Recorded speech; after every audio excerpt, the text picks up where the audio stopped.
Hi hello welcome back to our channel. ఈరోజు అయితే మంచి వీడియోతో అయితే మేము ముందుకు వస్తున్నానండి. సో కొత్తగా చేసే వాళ్ళు అయితే చేసే మిస్టేక్ ఏంటి అంటే, ఇక్కడ బ్లౌజ్ అయితే నార్మల్గా స్టిచ్చింగ్ చేసినప్పుడు షోల్డర్స్ అనేది ఎంత పర్ఫెక్ట్గా ఒక్కోసారి వచ్చేసి ఎంత పర్ఫెక్ట్గా స్టిచ్చింగ్ చేసినా కూడా షోల్డర్స్ అనేవి జారుతాయండి. సో ఇది వచ్చేసి స్టిచ్చింగ్ చేసిన తర్వాత షోల్డర్స్ జాగ్రత్త ఎలా సెట్ చేసుకోవాలి అంటే, ఇక్కడ మనం ఆల్రెడీ పంపకం పట్టు అనేది వేస్తాం కదా.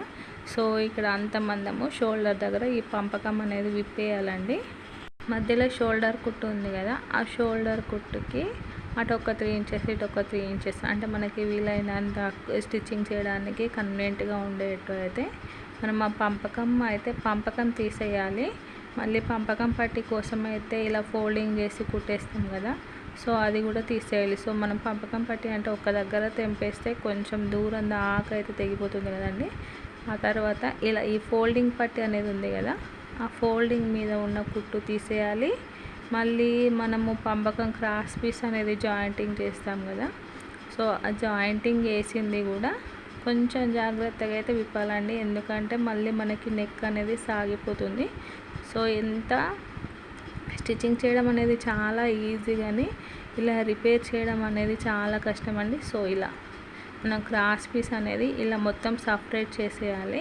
మనం ఆల్రెడీ కుట్టు అనేది ఇక్కడ ఉంది కదండి, సో దీనికి వచ్చేసి ఇంకొంచెం కింద వరకు, సో ఫస్ట్ వేసిన కుట్టు ఇది, ఫస్ట్ స్ట్రైట్గా వేసాం కదా, సెకండ్ ఇలా క్రాస్గా అయితే వేసుకోవాలి. ఒక 1/2 ఇంచ్ వరకు క్రాస్గా వేసి మనం ఇంత ఫస్ట్ వేసిన షోల్డర్ కుట్టు ఉంటుంది కదా, సో ఇలా క్రాస్గా మనము డాట్ అనేది క్రాస్గా ఎలా స్టిచ్చింగ్ చేస్తామో అలా అయితే స్టిచ్చింగ్ చేసుకోవాలి. జాయింట్ చేసినప్పుడు అయితే హ్యాండ్ దగ్గర దాకా కుట్టు ఇలా పోకుండా వేసుకోవాలండి. మరి హ్యాండ్ దగ్గర వరకు వేస్తే మనకి ఇలా చేసినట్టు అయితే మనకి హ్యాండ్ దగ్గర తెలుస్తుంది. సో నేను ఇక్కడ మీకు ఏర్పడడానికి అయితే ఇలా వేరే థ్రెడ్తో అయితే వేసాను. సో ఇక్కడ మనకి హాఫ్ షోల్డర్ అనేది ఉంటుంది కదా, హాఫ్ షోల్డర్ వరకు ఇలా క్రాస్గా అయితే వేసుకోవాలి. అలా వేసుకున్న తర్వాత మళ్ళీ సేమ్ మనము ఇంతకుముందు ఈ పంపకం పట్టీని ఎలా విప్పామో సేమ్ అలాగే జాయిన్ చేసుకోవాలి. కొంచెం టైం అయితే ఎక్కువగా పడుతుందండి, ఎందుకంటే చాలా జాగ్రత్తగా స్టిచ్చింగ్ చేసుకోవాలి. సో ఎలా విప్పామో ఒక్కొక్క లేయర్ని అలాగే పెట్టేసుకొని స్టిచ్చింగ్ చేసుకోవాలి. ఇప్పుడు మనం షోల్డర్ దగ్గర వచ్చేసి ఒక 1/2 ఇంచ్ అందులో ఇలా క్రాస్గా కుట్టేసాం కదా. ఇప్పుడు ఈ పంపకం పట్టీ అనేది కొంచెం ఎక్కువగా ఉంటుంది కాబట్టి దాన్ని కట్ చేసి మళ్ళీ జాయిన్ చేసుకోవాలి. సో ఇలా కొంచెంగా అయితే కరెక్ట్గా అడ్జస్ట్ చేసుకుంటూ అయితే స్టిచ్చింగ్ చేసుకోవాలి. మనం కొంచెం అటు ఇటు అన్నా కూడా మనకి నెక్ అనేది సాగిపోతుందండి. సో ఈ కస్టమర్ వచ్చేసి చాలా సాఫ్ట్గా అయితే చెప్పారు. సో నాకు ఫస్ట్ టైమే ఒక 6 బ్లౌజులు అయితే ఇచ్చారండి. అందులో 2 బ్లౌజులు ఇవి 2x2 బ్లౌజ్ పీస్లు. సో నాకు లైనింగ్ బ్లౌజ్తో స్టిచ్చింగ్ చేశాను కాబట్టి కొంచెం నెక్ అనేది జారుతుంది, కొంచెం సెట్ చేసి ఇవ్వమని చాలా సాఫ్ట్గా అయితే చెప్పారండి. అదే కొంతమంది కస్టమర్స్ అయితే చాలా హ్యాష్గా చెప్తారు. సో ఇక్కడ వచ్చేసి ఇలా పంపకం పట్టి అనేది జాయిన్ చేసాం కదా, జాయిన్ చేసిన తర్వాత మళ్ళీ యాస్టీస్గా అయితే మనం పంపకం అనేది చేసుకుంటే మనకి నీట్ ఫినిషింగ్ అయితే ఉంటుంది. మనం ఇలా ఆల్టరేషన్ చేసినట్టు కూడా ఏర్పడకుండా ఉంటుంది. సో ఎక్కడి వరకు అయితే మనం పంపకం అనేది విప్పామో మళ్ళీ అక్కడ నుంచి ఇలా పంపకం అనేది చేసుకుంటే సరిపోతుంది. సో ఫైనల్లీ అయితే 2 సైడ్స్ ఇలా సెట్ చేసి అయితే మళ్ళీ పంపకం అయితే కంప్లీట్ చేశాను. మనకి కుట్టు అనేది ఇలా వేసుకోవాలండి. షోల్డర్కి ఒక 1 ఇంచ్ డిస్టెన్స్లోనే మనము ఆ కుట్టు అనేది జాయిన్ చేసేయాలి. ఇలా పైకి ఏర్పడకుండా ఉంటుంది.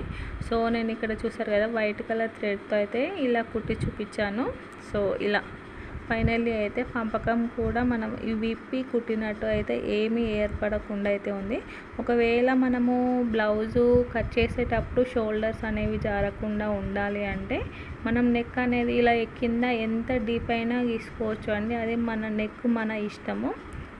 ఇక్కడ కింద రౌండ్ దగ్గరికి వచ్చేసరికి ఎంత డీప్ అయినా తీసుకోవచ్చు. అదే పైనకి వచ్చేసరికి షోల్డర్స్ అనేవి అస్సలకే జారకూడదు. సో అలాంటప్పుడు మనం ఏం చేయాలి అంటే, పైన వచ్చేసి ఇక్కడ 5.5 ఇంచులు అయితే పెట్టానండి షోల్డర్కి. 5.5 ఇంచులు అంటే 2.5 ఇంచులు నెక్కి పెట్టుకుంటాము, 3 ఇంచులు మనము షోల్డర్కి పెట్టుకుంటాం కదా.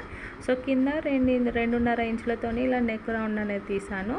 ఇప్పుడు వచ్చేసి పైన మనకి నెక్ దగ్గర ఇలా నెక్ లోపలికి 2.5 ఇంచులు ఉంది కదా, ఈ 2.5 ఇంచుల దగ్గర మనం ఒక 1/2 ఇంచు కానీ 1/4 ఇంచు కానీ ఇలా లోపలికి మార్కింగ్ చేసుకొని ఇలా నెక్కి హాఫ్కి వచ్చే వరకు క్రాస్గా స్కేల్తో పెట్టేసుకున్నాం అనుకోండి, ఈజీగా అయితే సెట్ అయిపోతుంది. ఇలా క్రాస్గా మాత్రమే చేసుకోవాలి. సో ఇలా కాదు అన్నప్పుడు ఇంకొక విధంగా కూడా చేసుకోవచ్చండి. మనము నెక్ బ్లౌజ్ బోట్ నెక్ బ్లౌజ్లకి అంటే ఇలా నెక్ దగ్గర నుంచి షోల్డర్ వైపు షోల్డర్ డౌన్ అనేది తీసుకుంటాం కదా. సో ఇప్పుడు షోల్డర్స్ నెక్ అనేది జారకుండా ఉండాలి అంటే షోల్డర్ సైడ్ నుంచి మనము నెక్ సైడు ఇలా 1/2 ఇంచ్ అనేది డౌన్ చేసుకున్నప్పుడు ఇలా కూడా మనకి నెక్ షోల్డర్ అనేది జారకుండా ఉంటుంది, కానీ నెక్ లెంత్ అనేది తగ్గిపోతుందండి. సో ఇలా నెక్ డౌన్ ఇలా షోల్డర్ దగ్గర క్రాస్గా చేసుకునే బదులు మనం బ్లౌజ్ కట్ చేసుకునేటప్పుడు మాత్రమే నెక్ దగ్గర కటింగ్ చేసుకున్నాం అనుకోండి, చాలా పర్ఫెక్ట్గా అయితే వస్తుంది. సో ఇంకొక చిట్కా ఏంటి అంటే బ్లౌజు కట్ చేసిన తర్వాత ఇక్కడ బ్యాక్ డాట్ అనేది తీసుకుంటాం కదండి. సో బ్యాక్ డాట్ ఎంత తీసుకోవాలి అంటే ఇలా షోల్డర్ మిడిల్లోకి అయితే తీసుకుంటాం కదా, మనం ఆల్రెడీ డాట్ కోసం వచ్చేసి 1 ఇంచ్ అనేది వదిలేసుకుంటాము. సో ఆ 1 ఇంచ్ విడ్త్ అనేది డాట్ స్టిచ్చింగ్ అనేది కంపల్సరీగా చేసుకోవాలి. సో ఇలాంటప్పుడు డాట్ లెంత్ ఎంత అంటే మనం నెక్ లెంత్ ఎంత తీసుకుంటామో దానికంటే ఒక 1 ఇంచ్ తక్కువ తీసుకోవాలి. లేదు అంటే ఒక 4.5 ఇంచులు కానీ 5 ఇంచులు కానీ అయితే మనకి డాట్ లెంత్ ఉంటే పర్ఫెక్ట్గా ఉంటుంది. అప్పుడు నెక్ షేప్ అనేది నీట్గా కనబడుతుంది. అలాగే మనకి బ్యాక్ పార్ట్ అనేది ముందు బోర్ల పడకుండా అయితే ఉంటుంది. సో దానివల్ల కూడా మనకి భుజాలు జారే ఛాన్స్ అయితే ఉంటుందండి. ఇంకొకటి మెయిన్ ఏంటి అంటే మనకి డాట్ అనేది ఉంది కదా, డాట్ దగ్గర నుంచి మనకి చివర మార్కింగ్ అనేది ఉంది కదా, ఆ మార్కింగ్కి ఒక 1 ఇంచ్ కింది నుంచి పైకి ఒక 1 ఇంచ్ మార్కింగ్ చేసుకొని ఈ డాట్ దగ్గర నుంచి ఇలా క్రాస్గా అయితే మార్కింగ్ చేసుకొని ఇలా స్ట్రైట్గా కాకుండా ఇలా రౌండ్ షేప్ వచ్చేట్టు కటింగ్ చేసుకున్నాం అనుకోండి, మనకి సైడ్ లెంత్ అనేది తగ్గిపోతుంది. ఇలా సైడ్ లెంత్ అనేది తగ్గిపోవడం వల్ల మనకి హార్మ్ రౌండ్ అలాగే షోల్డర్ అనేది ఇలా కిందికి లాగినట్టు ఉండి మనకి షోల్డర్ అనేది జారకుండా ఉంటుంది, నెక్ కూడా టైట్గా ఉంటుంది.